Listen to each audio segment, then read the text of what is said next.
Muy buenas y bienvenidos al Tanto, la tertulia semanal de The Objective, una semana en la que, ya saben, después de 24 sesiones, más de 80 testigos, declaraciones de todo tipo y también muchas contradicciones, ha quedado ya visto para sentencia el juicio de las mascarillas. Vamos a tener con nosotros a Pelayo Barro, que nos va a dar todos los detalles también sobre el futuro de Ábalos, de Koldo y de Aldama. Pero hay más cuestiones. Teresa Gómez nos va a contar el foco puesto por los investigadores de la policía a varios viajes atentos del presunto testaferro de José Luis Rodríguez Zapatero a China. Y también vamos a hablar con Enrique Morales de un escandalazo que hemos conocido esta semana que ha publicado nuestro compañero: el desvío de fondos europeos, de fondos Next Generation, para el pago de pensiones a los funcionarios. Y como siempre ya saben, tenemos deportes con Adri Ortega y también abriremos página de sociedad con Marinacho. Arrancamos ya.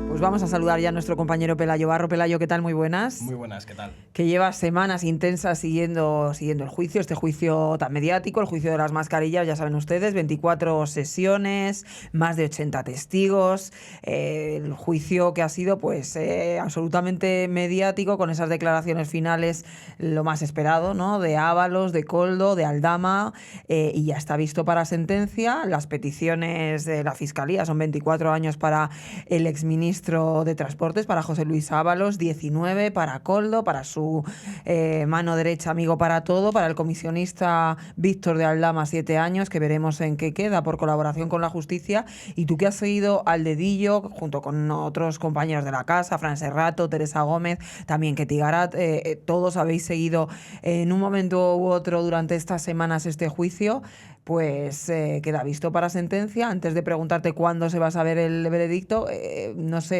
un pequeño resumen de lo que hemos visto en estos, pues eso, más de 80 testigos y más de 20 sesiones, Pelayo.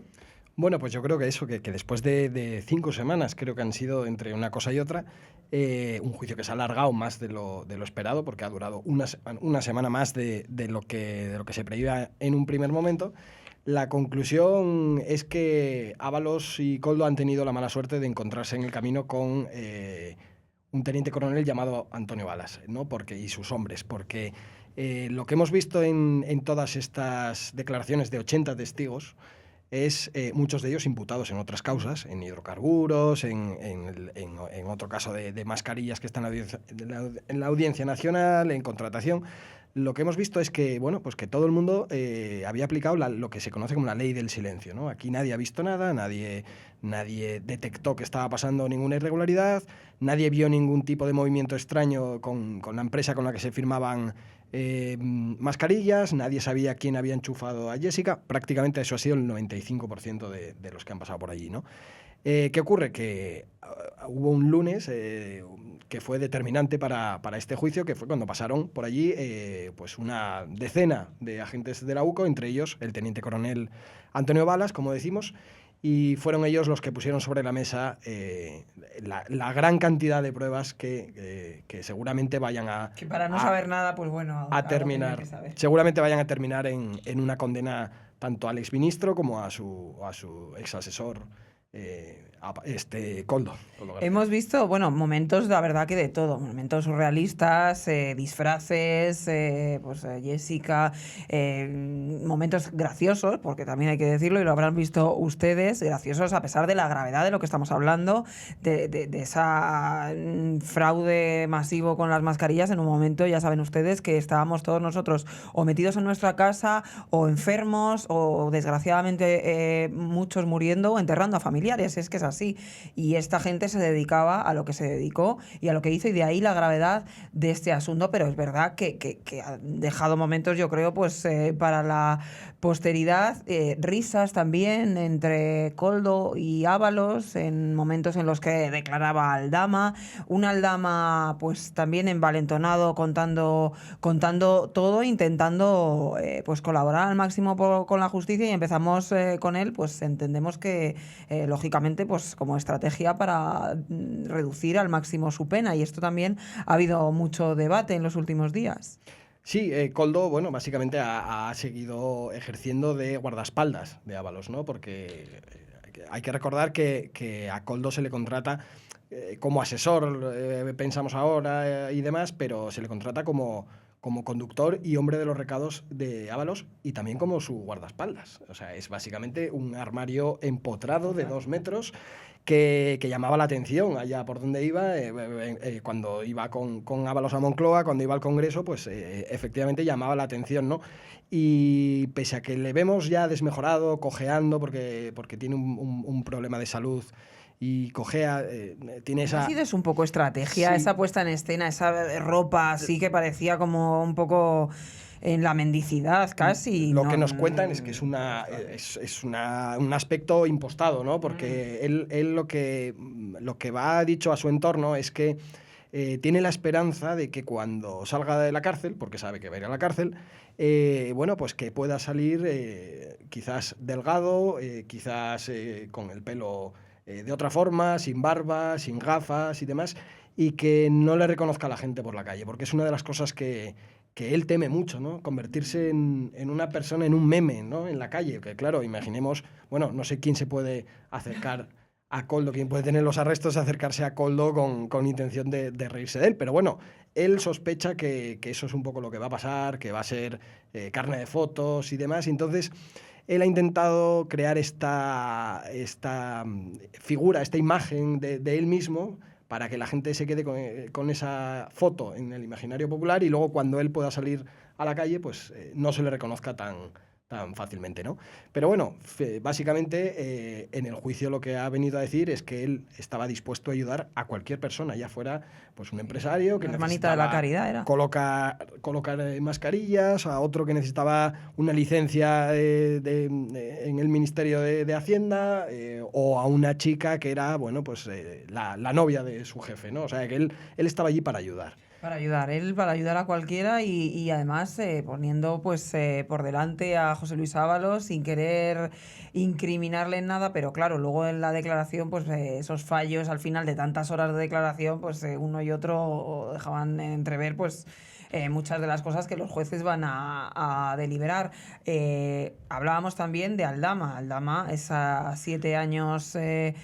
pide la fiscalía, se habla de reducir cada vez más la pena, él ha seguido colaborando y contando todo lo que sabe, pero claro, se habla mucho de las pruebas aportadas y se ha debatido mucho en los últimos días sobre qué va a quedar de la condena de Víctor de Aldama, incluso el Partido Popular pidiendo que se rebajase. ¿Eso cómo lo ves? Pues es que es un tema bastante controvertido el tema de la rebaja de pena Aldama, porque efectivamente las pruebas que ha presentado Víctor de Aldama para este caso en concreto, para este juicio, pues no son muchas. No hay muchas de las pruebas incriminatorias que hayan sido puestas encima de la mesa por Aldama. Como bien digo, es la UCO la que ha aportado las pruebas, ¿no?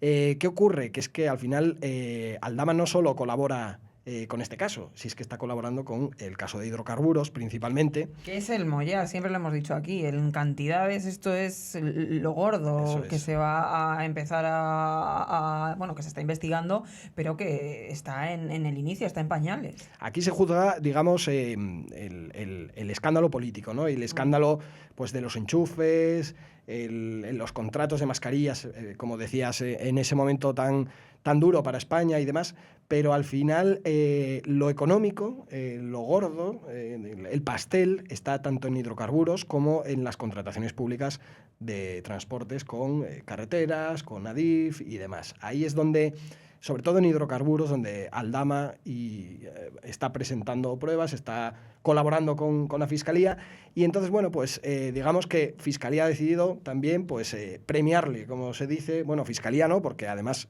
pese a que se ha mostrado favorable a una rebaja de penas, no la ha pedido. Y tiene una explicación, porque dicen, es que Luzón al final ha hecho caso a la fiscal general y se ha negado a esto, ¿no?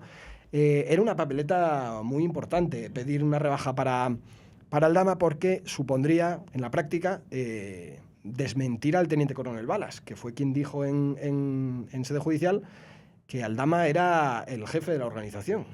Y cuando eres el jefe de la organización criminal, las penas se te tienen que imponer en la mitad superior del delito de organización criminal, porque eres el jefe, o sea, eres el jefe y el creador, se entiende, ¿no?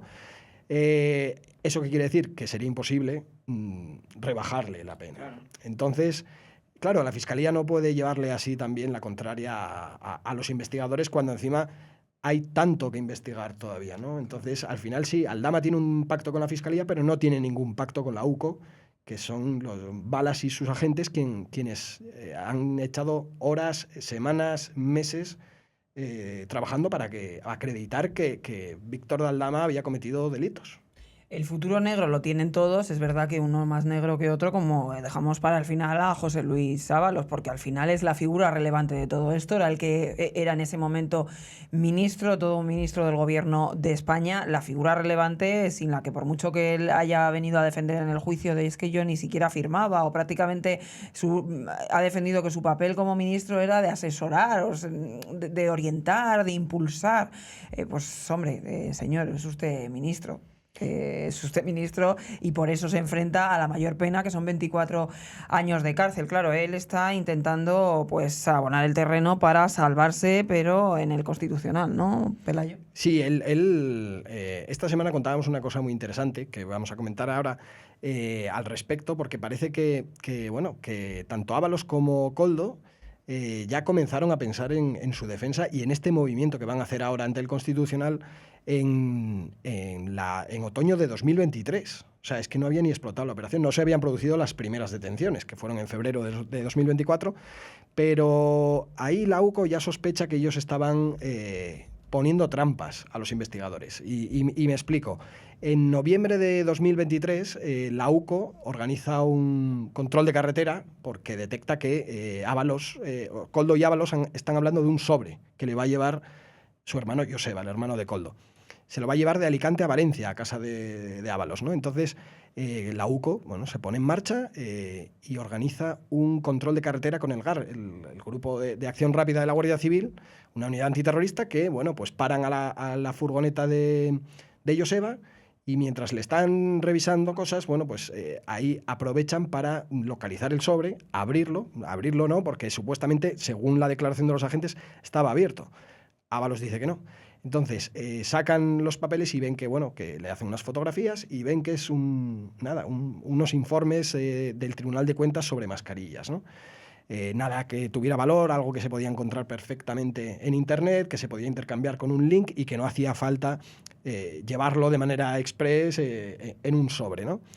¿Qué ocurre? Que con ese movimiento, Ábalos siendo diputado, lo que él denuncia es que se produjo una intromisión en la intimidad del diputado, aforado, que se intervino a las comunicaciones de un diputado y que, por lo tanto, estamos ante una investigación extrajudicial, ¿no? Él plantea esa duda ya en ese momento, cuando ellos ya sabían que estaban siendo vigilados, y entonces por eso la UCO piensa que esto es una trampa que ellos tendieron, digamos. Ellos ya están pensando en que esto les puede servir en un juicio, para intentar declarar un juicio nulo, para anular pruebas, para decir que se están vulnerando sus derechos, y es precisamente con estas cosas, con este sobre y con algunas cosas más, algunas situaciones que se han dado durante la instrucción, con lo que ellos quieren ir al Tribunal Constitucional para que, entre comillas y para que lo entendamos todos, se lo arreglen. Es decir, que si sale una condena, pues quizás el Tribunal Constitucional, sería un escándalo tremendo, pues anulará el juicio, pidiera repetirlo, yo qué sé, o sea, lo que salga, pero... Sí, no, un indulto. Efectivamente. Veremos en qué queda. También hay que decir que es que está este juicio, pero es lo que estamos insistiendo. Queda el tema del Homollar, que es hidrocarburos, que eso hay fechas más o menos, Pelayo, ¿se sabe más o menos cuándo podía empezar a...? Todo lo que está en la Audiencia Nacional va para muy largo. Eso es lo que nos dicen, va para incluso años. E hidrocarburos es posiblemente una de las causas más difíciles a las que se ha enfrentado la Audiencia Nacional en una instrucción. O sea, va a ser... Hay tema internacional, lo hemos comentado aquí muchas veces. Claro, hay información de otros países que hay que investigar y que no es tan fácil ni tan sencillo. Es que hay que llegar al fondo y entonces, de momento se van rascando las, digamos, capas exteriores y, gente que va cayendo, gente que va demostrándose que hay delitos, son quienes están ahora colaborando con la investigación. Entonces, todavía no ha llegado al fondo del asunto, y ahí es donde se espera que realmente aparezcan los grandes nombres. Grandes nombres de la política y demás. Y perejiles de todas las salsas, ya sabemos que ya se lo venimos contando aquí durante este último año, y ya ustedes pues aten cabellos y saben perfectamente de quién les hablamos. Lo que sí que, Pelayo, esto ha quedado visto para sentencia, y esto sí que va a ser más o menos rápido. ¿Cuándo se espera que sepamos el resultado? Pues a ver, el Tribunal Supremo no va a dar un fallo relativamente pronto, y sobre todo porque también hay unas elecciones en Andalucía. Eso no sé, y aparte es la semana que viene prácticamente. Se espera para un poquito después, unos días después de esas elecciones, y posiblemente para finales de este mes, principios del mes de junio, se conocerá, bueno, pues por lo menos el fallo. Quizás también hasta la sentencia, pero el fallo se va a intentar dar a conocer pronto, porque se quieren evitar cualquier tipo de filtraciones, cualquier problema que puedan achacarles a ellos como posibles filtradores. Bueno, esto, ¿no? A finales de mayo hay un hito político para el PSOE muy importante, que es que se cumplen 8 años de la moción de censura. Defendida por él. Y es que hay que recordar que fue José Luis Ábalos quien defendió una enardecida... un alegato contra la corrupción. Tremendo contra la corrupción, diciendo cosas que yo tengo aquí apuntada una, por ejemplo, en la que él describía al PP como un sistema de corrupción que había conseguido manipular contratos públicos para, bueno, pues entre otras palabras, llevárselo crudo, ¿no? Bueno, es que cuando uno lee la declaración, cuando uno lee ese discurso de la moción de censura, se da cuenta de que está describiendo el plan que ya debía rondar en sus cabezas, porque es que es increíble, ¿no? Qué mala es la hemeroteca, Sí, sí, malísima. Además, tan poco tiempo, porque es que no ha pasado ni una década, señores, que fue usted el que defendió esa moción de censura, que recordarán todos ustedes, hablando de la corrupción en los términos como ha comentado Pelayo, y ahora... 92 segundos de aplauso recibió por parte de la bancada socialista. Sí, ovación cerrada del Partido Socialista, de los que ahora nadie en ese Partido Socialista le mira, le defiende, nadie le conoce, nadie ha hablado con él. Ese gran desconocido, decía Pedro Sánchez, ¿no? Era un gran desconocido en lo personal, le decía, bueno. En fin, veremos, Pelayo, que queda unas semanitas antes del verano. Sabemos qué pasa con el futuro de pues todos los culpables o no en esta causa. Gracias, como siempre, Pelayo. Muchas gracias. Pues vamos a dejar ese juicio tan mediático a un lado y vamos a hablar de otros temas, de otras cuestiones que también han venido publicando esta semana nuestros redactores, como Teresa Gómez. Teresa, ¿qué tal? Muy buenas. ¿Qué tal? Muy buenas. Noticias de mucho calado y que, bueno, pues al final tienen una figura central, el perejil de todas las salsas que le estamos llamando estos últimos meses, a José Luis Rodríguez Zapatero. Has publicado, Teresa, esta semana pues que los investigadores de la policía están acreditando varios viajes del presunto testaferro de Zapatero, del famoso Julito, a China. Claro, esto sería algo del todo normal, ¿no? En un empresario cualquiera, oye, viajes a China, como puede hacer cualquier otro empresario. El tema es que se está poniendo el foco en la frecuencia de esos viajes y en la relación de esos viajes precisamente con el presidente del gobierno y con su relación, ¿no? Claro, a ver, mira, nosotros fuimos los primeros que situamos a Julito Martínez como el presunto testaferro de José Luis Rodríguez Zapatero. Julito comienza a viajar a Venezuela justo cuando conoce a José Luis Rodríguez Zapatero, es decir, este empresario que lleva toda la vida dedicándose pues precisamente a sus negocios. Anteriormente no hacía negocios a Venezuela, no había viajado nunca a Venezuela, y una vez que conoce precisamente al expresidente del gobierno es cuando empieza a hacer negocios en Venezuela y también en China. Por lo tanto, es una conexión más de cómo le va siguiendo el rastro al expresidente del gobierno, José Luis Rodríguez Zapatero. Y bueno, y lo que contamos hoy, la novedad que contamos hoy es precisamente eso, que Julito Martínez, además de esos viajes que ya ha reconocido él públicamente, que hacía a Venezuela, muchos de ellos, bueno, pues una vez que estaba allí en Venezuela, ha viajado incluso con Delcy Rodríguez, y conoció, por supuesto, a toda ese esos políticos de la mano de José Luis Rodríguez Zapatero, que fue quien le presentó a estos empresarios. Él conoce a Zapatero a principios del año 2012 y en ese momento pues ellos empiezan a entablar una amistad y comienzan estos negocios donde, bueno, pues esta persona, Julito Martínez, empieza a viajar con Zapatero en Venezuela, a reunirse con determinados empresarios y a facturar unas grandes cantidades de unas sumas importantes de dinero, y paralelamente también empieza a realizar estos negocios en China, teniendo en cuenta también la conexión y la relación del propio José Luis Rodríguez Zapatero con empresas chinas, entre ellas con Huawei, ¿no? Por poner un ejemplo, Huawei en la que nombró o la que nombró al que fuera hombre de confianza en la Policía Nacional de Zapatero, a Segundo Martínez, como jefe de seguridad precisamente también de Huawei, ¿no? Entonces el hecho de que Julito bueno, pues tenga grandes operaciones de negocio en estos dos países donde Zapatero tiene una gran influencia, le da una mayor verosimilitud a ese rol de presunto testaferro de José Luis Rodríguez Zapatero, porque más allá de eso, luego hemos visto cómo una vez que Julito trabaja para determinadas empresas, deriva parte del dinero que cobra esas empresas a Zapatero y a las hijas de José Luis Rodríguez Zapatero. Una empresa clave, Por tanto, es Análisis Relevante, ¿no? Claro. Y precisamente ese entramado y esa empresa que se deriva. Y no solamente Análisis Relevante, él tiene muchas empresas, una de ellas casualmente creada en el que era el chalet de veraneo de José Luis Rodríguez Zapatero, y el hecho y que también cobró esa empresa de Bolía Analítica, también cobró de Plus Ultra y a su vez derivó parte de esos ingresos a las hijas de Zapatero. Por tanto, la tesis que ahora manejan los investigadores es precisamente que él sirve, Julito Martínez sirve como nexo entre las empresas para las que trabaja Zapatero y luego entre Zapatero, y se canalizan esos fondos a través de las empresas de Julito. Por tanto, lo hemos visto.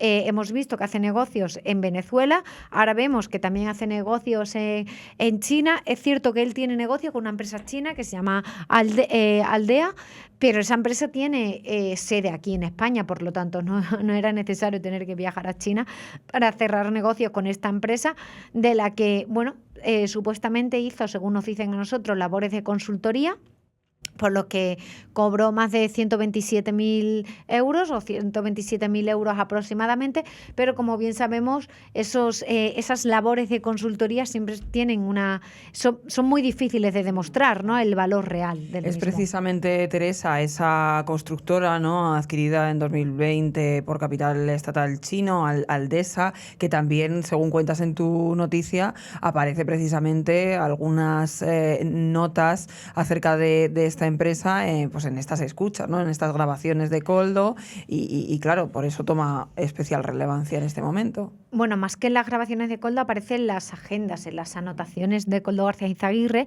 donde aparecen anotadas varias empresas, entre ellas, por ejemplo, AZBI, que fue señalada por el propio Víctor de Aldama como presunta beneficiaria de determinadas adjudicaciones a cambio de comisiones. Así lo señala Aldama en la lista de empresas que le entregó al Tribunal Supremo. Pues en esa lista también aparece esta empresa, que tiene el 99% de capital chino, ¿no?, de la estatal. Es una empresa estatal, y el hecho de que llevaran a cabo determinados negocios que al final no llegaron a buen puerto entre Análisis Relevante, que Análisis Relevante SL es la empresa de Julito Martínez, que cobra de Plus Ultra y que canaliza esos fondos bien a través de Análisis Relevante, se canalizan esos fondos que van a parar bien a José Luis Rodríguez Zapatero o bien a las hijas de Zapatero. Se canalizan más del 90% de los fondos, van a parar a ellos a través de trabajos de consultorías que son muy difíciles de demostrar. Bueno, esa investigación continúa, veremos, porque la policía está investigando y está arañando la información información y bueno, pues esto en los próximos meses se irá descubriendo y sobre todo pues seguiremos leyéndote qué cosas sigues publicando al respecto, pero vamos a cambiar de asunto porque también esta semana has publicado otra cuestión muy relevante y recordarán ustedes porque ya en este periódico nuestra compañera ya había informado sobre este asunto, pero claro, es que el cerco judicial sobre ese presunto fraude electoral en Sevilla, en Albaida de Aljarafe, pues bueno, la verdad que el cerco está cada vez más sobre una persona concreta que es el marido de una edil del PSOE, ¿no? Bueno, el marido ya está imputado, por supuesto, por ser la persona que recopilaba las solicitudes de voto y ahora la Fiscalía lo que pide es la imputación de la propia edil del Partido Socialista por también estar involucrada pues en esta trama de amaño de votos. Aquí el problema es el siguiente, ¿no? Y es que es cierto que hay muchas personas que nos dicen, bueno, esto es un caso de un municipio de Sevilla, pero no se trata de un caso aislado. El problema es que si el sistema ha fallado en ese municipio sevillano, que nos garantiza que no pueda fallar en otros municipios de España. Y yo con esto no quiero ni muchísimo menos alertar ni decir que el sistema no es garantista. No lo quiero hacer, pero es cierto que tenemos que informar de las informaciones. ¿De qué ha ocurrido? Efectivamente, de lo que ha ocurrido y sobre todo evitar que se siga repitiendo. Lamentablemente, el hecho de que en determinados municipios en España se llegue a acuerdo para comprar la voluntad de los votantes a cambio de trabajos es una práctica vieja y que lleva muchísimos años en práctica y en la mayoría en muchísimos sitios ocurre esto. Pero ¿qué es lo que me preocupa a mí de este caso, que sí que se está investigando judicialmente el presunto amaño a favor del Partido Socialista en este municipio? Pues a mí lo que me genera más alarma y lo que me preocupa más es que, en este pueblo ven que hay un incremento desmesurado de las solicitudes de voto por correo.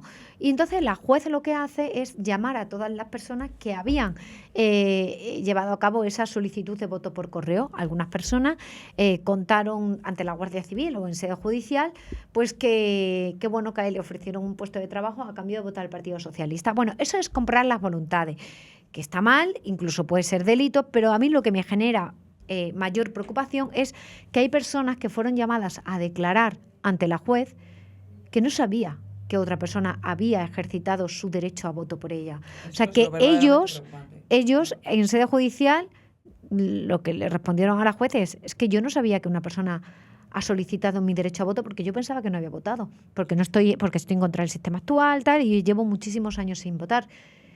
Y alguien ejerció su derecho a voto, el de él y el de su pareja.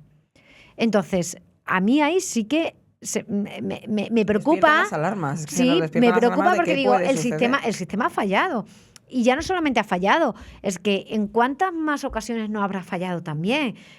Yo pensaba que era imposible, pero totalmente imposible, que una persona pudiese solicitar el voto de otra persona utilizando su DNI de manera fraudulenta, es decir, enterándose del número de su DNI a través del censo y sabiendo que esa persona no iba a acudir a votar y que, por tanto, no iba a saber que alguien estaba ejerciendo su derecho a voto, porque obviamente tiene que haber más personas implicadas, entre ellos los funcionarios de correo, que le aceptan esa solicitud de voto a un tercero con el que no guarda ningún tipo de relación, aparte que el voto es personal, que la persona que ejercita su derecho a voto tiene que ir personalmente a ejercitarlo, ¿no? Entonces, el hecho de que haya un tercero que haya cometido este delito sí que me preocupa porque pienso que no sé si se ha repetido en otras ocasiones. Claro, o sea, deja eso en el aire. Además, en la noticia, bueno, pues según cuentas, es que la acusación fiscal refuerza así la tesis que manejan desde hace meses, tanto Guardia Civil como las asociaciones personadas en esta causa, que precisamente vienen a decir que esto no es algo puntual, fruto de irregularidades de un momento aislado, sino que es directamente un mecanismo organizado con reparto de funciones, con objetivos concretos. Y claro, esto, ¿quién nos puede garantizar, como tú dices, que no se haga en otros lugares si ya se sabe que aquí se ha podido Claro, hacer. y el ponernos una venda en los ojos y decir, oye, tenéis que tener una responsabilidad y no podéis alertar y no podéis decir que el sistema es fraudulento. No, es que eso lo único que hace realmente es contribuir a que este tipo de organizaciones siga acampando a sus anchas. Entonces, cuando se detecta una organización que, como bien dices tú, cada uno tenía un rol adjudicado, uno era el que contactaba con las personas presuntamente, bueno, con las personas no, presuntamente no, con las personas vulnerables a los que a quienes se les ofrecía un puesto de trabajo a cambio de su voto. Otra era la persona que escribía la solicitud, otra era la persona que lo llevaba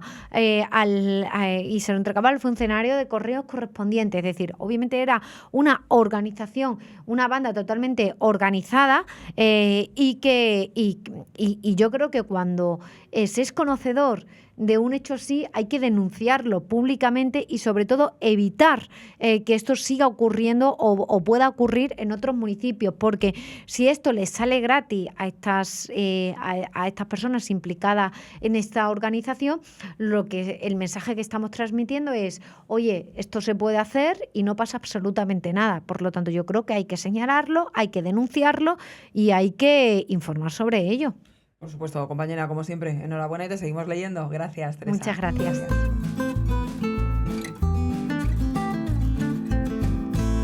Bueno, pues es una de las noticias económicas sin duda de la semana. Seguro que ustedes lo han leído porque es un verdadero escándalo. Enrique Morales, ¿qué tal? Muy buenas. Muy buenas. Y es que el gobierno, ya saben, llevamos sin presupuestos bastantes años, pues ha decidido desviar 2.400 millones de fondos europeos, de fondos de los fondos dedicados a la pandemia. Recordarán ustedes que les hemos contado aquí en infinidad de ocasiones que no se gastaban bien, que bueno, la ejecución no era de las mejores, que España siempre estaba en los peores niveles, en los peores rankings, ¿no?, con respecto al resto de países europeos en esa ejecución de fondos europeos que, recuerden ustedes, eran para transformar la economía del país, en ningún caso para pagar gasto estructural del país. Pues ¿qué ha hecho el gobierno sin presupuestos? Gastar ese dinero, gastar esos fondos, 2.400 millones de euros en dinero para pagar pensiones. Esto es gravísimo, lo ha visto el Tribunal de Cuentas y lo ha denunciado, claro. Así es, el Tribunal de Cuentas ha analizado en un informe que son de las cuentas generales del Estado, todo el régimen contable, y entonces ha detectado bastantes salvedades, bastantes irregularidades. Todos los años pasa, pero este año ha sido excepcional porque incluso ha habido mucha tensión dentro del tribunal porque un consejero ha votado en contra. Algo que nunca ha sucedido, ¿no? En democracia. No era favorable que saliese adelante sin más castigo, ¿no?, el informe.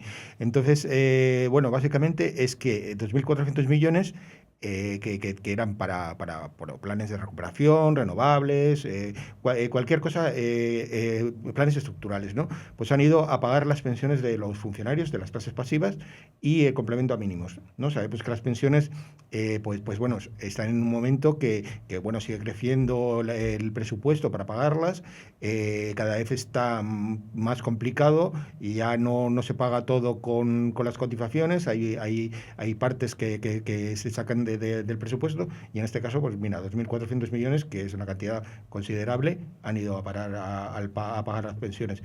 Cosa que Bruselas seguramente no vea bien y tendrá que estudiarlo, y es previsible que España tenga que devolver ese dinero, y esperemos que quede ahí.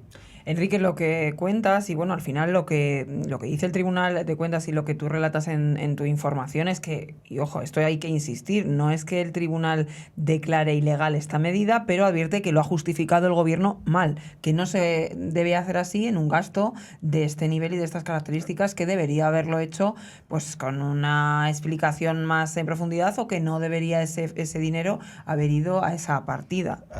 Así es, la explicación del Gobierno no ha convencido al Tribunal de Cuentas. El Gobierno dice que es un ajuste jurídico, que ha habido un ajuste jurídico, que bueno, que la medida sí que se contemplaba, pero bueno, en cualquier caso, si el Tribunal de Cuentas lo ha visto mal, que es el organismo que fiscaliza las cuentas públicas, pues es que está mal. Entonces, bueno, esto también delata un poco a María Jesús Montero, que iba a decir, esta ingeniería contable, claro. Esto recordarán ustedes a quién le correspondía, a quién ha tenido la cartera de Hacienda durante todos estos años, la actual actual candidata a la Junta de Andalucía, María Jesús Montero, que claro, esta ingeniería contable de saco de aquí, meto aquí, pongo aquí, justifico, pues hombre, no está muy bien hecha. Claro, y como hemos visto, Rocío, también hay más elementos, ¿no?, que el Tribunal de Cuentas apunta y que también son muy graves. Es decir, pues bueno, aparecen 4.000 millones, digamos, se infla el presupuesto en 4.000 millones, pero proveniente de cosas que se gastaron en otros años, e ingresos que se pasan de un año para otro. Bueno, pues eso, unos errores contables que el Tribunal no ve correctos. Junto a esto hay otra cosa. Lo que no tener presupuestos, todo esto está generado por no tener presupuestos. Por no tener presupuestos, claro. Decía el gobierno, recordemos, que cuando Pedro Sánchez no gobernaba y gobernaba Mariano Rajoy, lo que insistía en, si no tiene presupuestos, hay que dimitir, hay que convocar elecciones. Lo hemos visto en muchas comunidades autónomas. Lo estamos viendo, que están convocando elecciones porque sin presupuestos es muy difícil gobernar, y teniendo en cuenta lo cambiante de la situación que estamos viviendo en estos momentos, los últimos años desde la pandemia, pues tenemos evento tras evento internacional geopolítico que distorsiona muchísimo las cuentas de ingresos y gastos. Nos ocurrió con la guerra de Ucrania en un inicio, el precio de los carburantes, cómo se disparó todo, de las materias primas. Eso evidentemente afecta en un presupuesto de una empresa normal y en un presupuesto de todo un país. Lo estamos viendo ahora con el Estrecho de Hormuz, pero ahora parece que a la candidata a la Junta de Andalucía ya no es tan prioritario los presupuestos, que recordemos que seguían insistiendo en que los iban a presentar y sigue ahí la cosa. Claro, todo esto hace, Enrique, que el gobierno, como tú cuentas, haya disparado en 77.000 millones el gasto de 2024 prorrogando los presupuestos. Así es, esto sí que es una cantidad enorme, porque digamos han sido las necesidades que les han ido surgiendo, que han creído que debían financiar. El problema es que todo este dinero está financiado básicamente por deuda. ¿Sabes? Pues eso, nos encontramos que el problema pues va a seguir. También ha seguido en 2025. Yo creo que la cantidad es muy parecida a esta, incluso un poquitín mayor. Y entonces, claro, no han dejado de gastar sin presupuestos, ¿no? Por lo menos deberían haber considerado que no tener presupuestos pues implica algún tipo de ajuste, ¿no? Pero bueno, seguimos igual. Y eso teniendo en cuenta que no hay un anuncio de convocatoria electoral, que entonces cuando tengamos la convocatoria electoral veremos ese nivel de gasto cómo se incrementa. El 95%, comentas tú en tu información, el 95% es deuda. Es que es el 95% de deuda que vamos a tener que pagar. Claro.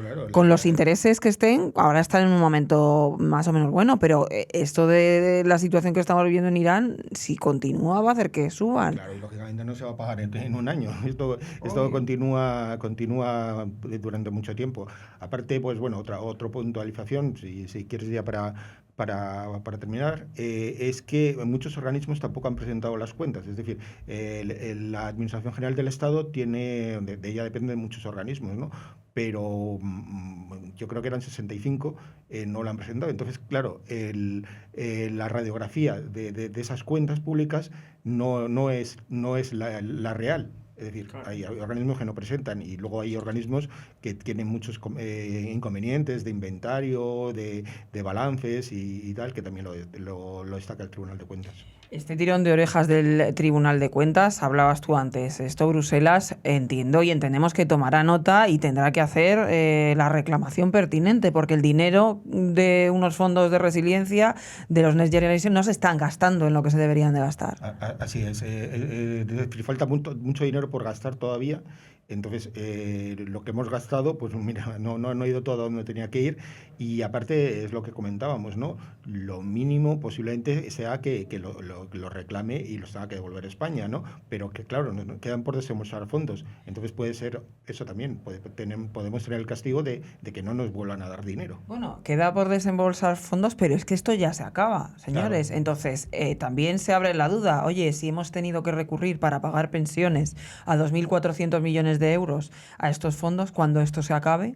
Ya, ¿Qué va a ocurrir? ¿De Claro. dónde vamos a coger esos 2.400 millones o más? Porque tú haces muchos temas sobre pensiones, cada mes la nómina de las pensiones sube, estamos en un momento en el que la generación del baby boom se está jubilando de manera masiva, son jubilaciones y pensiones elevadas, son altas, se lo han trabajado obviamente, pero son nóminas muy altas y esto se va incrementando. ¿De dónde? Año tras año, porque además entran nuevos jubilados y nuevos pensionistas que tienen pensiones más altas porque han cotizado más tiempo, y luego, claro, los incrementos anuales del IPC, pues eso dispara, ¿no? Y la nómina de las pensiones es gigantesca. Estos 2.400 millones posiblemente haya sido solo un parche, porque no han encontrado el dinero, pero bueno, es una cantidad de 12.000 millones cada mes, pues...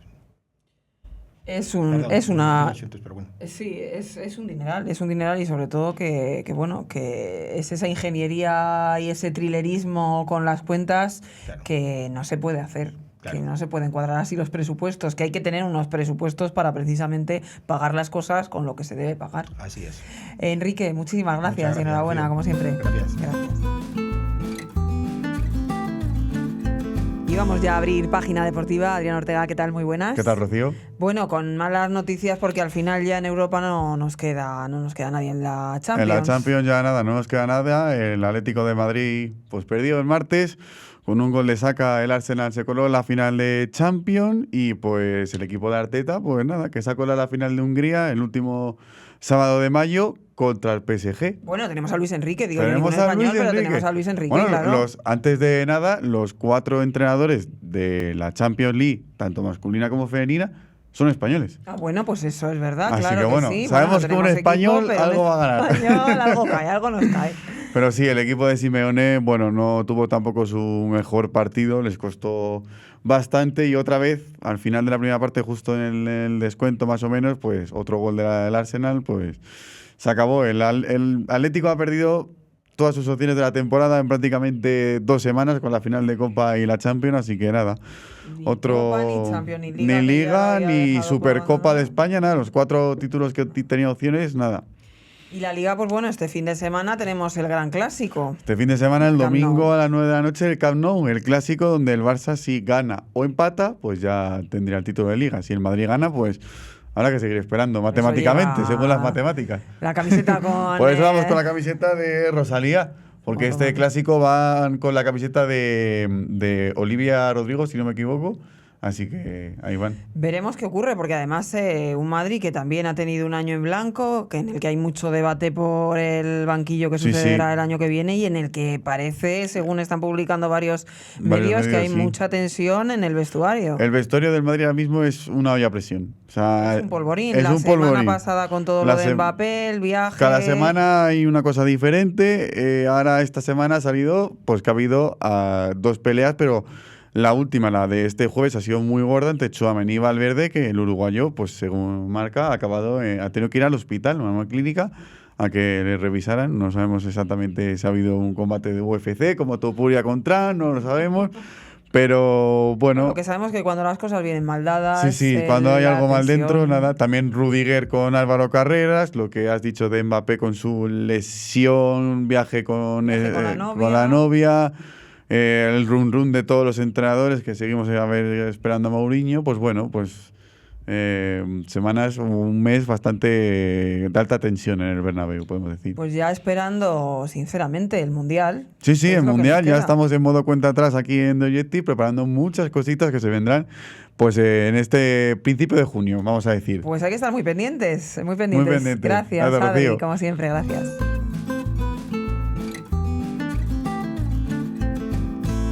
Ya cerramos con nuestra página de corazón de Sociedad Marina. ¿Qué tal, Marina Ochoa? ¿Cómo estás? Muy bien.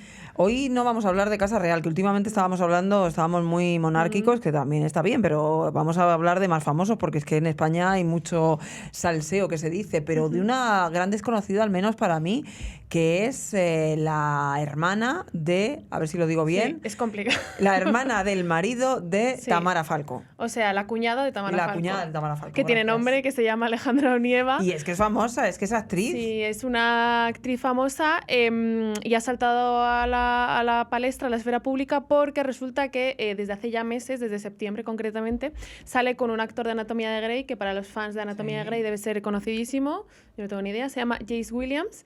Y nada, pues lo importante es que se ha casado ahora en secreto en ¿Y no ha ido Miami. Tamara? No. Anda. No, o sea, se ha casado en secreto, han debido ir 3 personas contadas, ha sido muy rápido todo y la gente se preguntaba el por qué y ahora ya nos ha llegado el por qué y es que resulta que está embarazada ella. Bueno, su pero- primer hijo Y con esto les ha el entrado la actor. prisa y había que casarse. Bueno, De- claro, estando en Estados Unidos, Claro. igual por tema que sea todo más sencillo. Sí. Interesante. Y ella es actriz, oye, que seguro que es Sí. una gran actriz, pero es verdad que yo desconocía sus trabajos. No sé si ha trabajado más en el extranjero y por eso Sí, es posible que no la conoció a su pareja, bueno, su ya marido, rodando una producción fuera en Estados Unidos. Ha trabajado además, colabora con muchas marcas, hace publicidad y tal, o sea que es bastante conocida. Ha estado saliendo también con personajes importantes de Hollywood y en septiembre es cuando empezó con este actor, pero en España, por lo que la conocemos es por ser la hermana de Íñigo Nieva, que es el marido de Tamara Falcó. O sea que bueno, pero ella viene de una familia además muy reputada, con muy buena posición social y sí que es cierto que nos llama la atención porque ella siempre ha sido muy discreta en todo lo que tiene que ver con su vida personal. Sí que es cierto que ni ha confirmado ni ha desmentido la noticia. El embarazo lo comprobaremos, yo creo, en algún momento de los meses que le quedan de embarazo, pero ha llamado bastante la atención porque siempre ha sido una familia, la verdad, que muy discreta. Bueno, pues nada, oye, desde aquí la enhorabuena. Sí, desde aquí la enhorabuena. Porque además esa familia también ha tenido un nuevo miembro por el lado de Tamara en este caso en las últimas horas, ¿no? Sí, Ana Boyer ha dado a luz a su 4ª hija. El otro día leí ya que Tamara Falcó tiene 16 sobrinos, o sea, las cenas y las comidas... Los regalos para los claro, sobrinos. debe ser. Sí, nada, y no sabemos nada, otra vez muy discreto. Se sabe que ha parido en la clínica Ruber Internacional, como a sus... Aquí ya sabemos que ellos sí. vivían en Doha o en Qatar Sí. y había un poco de, cuando empezó el conflicto, un poco de Sí. dudas sobre qué iban a hacer. Sí, ellos viven en Qatar desde hace ya bastantes años porque además su marido Fernando Verdasco tiene un contrato con el gobierno de Qatar, entonces bueno, residen ahí desde hace mucho tiempo, volvieron por el conflicto que hubo, volvieron otra vez a Qatar y otra vez han vuelto a Madrid para dar a luz a la 4ª hija. No han confirmado nombre, no sabemos nada, entiendo yo, viendo cómo se ha gestado todo lo demás, probablemente el miércoles que viene en la revista Hola a lo mejor nos enteremos de más detalles del parto. Solamente se vio a Tamara Falcó entrando en la clínica y diciendo que estaba muy contenta y que todo estaba muy bien, y a los padres saliendo con el bebé y diciendo que estaba todo muy bien. O sea, que es lo único que sabemos. Lo veremos seguramente en el Ola las próximas Sí, horas. vamos, yo creo. No. Y hay otra personalidad, hija de famosos de este país, que también quiere, no sé si salir en el Ola, pero ser famosa o conocida, ¿no? Quiere ser una superestrella, sí. Ah, ¿pero de qué? Hablamos de De Andrea la voz, de la música. No, hablamos de Andrea del toreo. Janeiro, que ha concedido su primera entrevista con la revista Hola también. Y la verdad que es que ha sido muy sonado porque hay que recordar que hace 2 años Andrea Janeiro demandó a Mediaset, ganó la demanda, le indemnizaron porque ella quería ser anónima. Entonces, claro, al fin y al cabo es la hija de Jesús Lundubrica y de María José Campanario, quiera o no, la pobre, pues siempre ha sido un poco conocida y siempre a la gente le ha encantado saber, oye, cuando cumplió los 18 años, ¿qué rostro tiene Andrea Janeiro? ¿A quién se parece? Tal, no sé qué, no sé cuántos. Julia Janeiro, perdón. Entonces, ahora ya hemos sabido que quiere ser una superestrella, ella lo ha confirmado en la revista Hola en una entrevista que ha comentado además que vivió una infancia bastante complicada, que vivió bullying, que se sentía muy mal en el colegio, que pasaba los recreos en el baño, que pasó una experiencia bastante mala por ser hija de famosos. Y que siempre se ha mantenido en el anonimato, pero que ahora quiere dar el salto. Ha dicho que además quiere participar en una película con Santiago Segura, o sea que va que quiere a ser por actriz. todas. ¿O Pues es qué? que ¿Superestrella de qué? ella ha dicho claro, que quiere, claro, que quiere ser superestrella. La cosa es que va a participar en un programa de Antena 3 que es un reality show, o sea que... Superestrella, super Claro, famosa, yo creo que- pero no sabemos muy bien Sí, a qué se va a dedicar. quiere abarcar varios ámbitos, no sabemos todavía cuál. cuál quiere abarcar. Pero vamos, llama la atención porque ya te digo que hace nada estaba demandando porque quería ser anónima. Entonces, ahora parece ser que ha cambiado de opinión, y está en todo su derecho a hacer con su vida lo que le dé absolutamente la gana. Pero bueno, y ha recibido el apoyo de sus padres, que también han participado en varios programas de Antena 3, o sea que parece ser que quiere seguir un poco esa estela su senda, sí. de reality o de programa, de, en este caso, Hija de Famosos. Bueno, pues vamos ahora, pero con otra famosa, pero con una noticia que nos tiene bastante preocupados, ¿no? Es el estado de salud de Tita Cervera. Sí, pues sufrió esta misma semana un problema de salud que ella misma no ha hablado ni nadie a su alrededor, pero sí que en varios programas como en Antena 3 ha confirmado que era una neumonía y nada, fue trasladada en helicóptero desde Andorra, donde vive, hasta una clínica privada en Barcelona, y consiguió lo que parecía imposible hasta hace nada, que era reunir a sus 3 hijos, a Borja, a Carmen y a Sabina. Y la verdad que eso ya dio como una sensación de que la situación era un poco delicada. Se sigue hablando de que su situación es delicada, pero sí que es cierto que no se ha hablado de qué le pasa realmente. Entiendo yo que todavía le quedarán unos días en el hospital para recuperarse porque sigue ingresada, pero por ahora pues la han mantenido con mucha discreción, mucho hermetismo, y lo único que se sabe es que está en un hospital y que tuvo que ser trasladada en helicóptero, o sea que entiendo que sería una cosa de urgencia. Pues nada, le deseamos una pronta recuperación, luego. Marina. Muchísimas gracias, como siempre, y gracias a todos ustedes. Ya saben, pueden encontrarnos en todas nuestras redes sociales, como no, en www.theobjective.com y en su plataforma favorita de podcast. Un abrazo.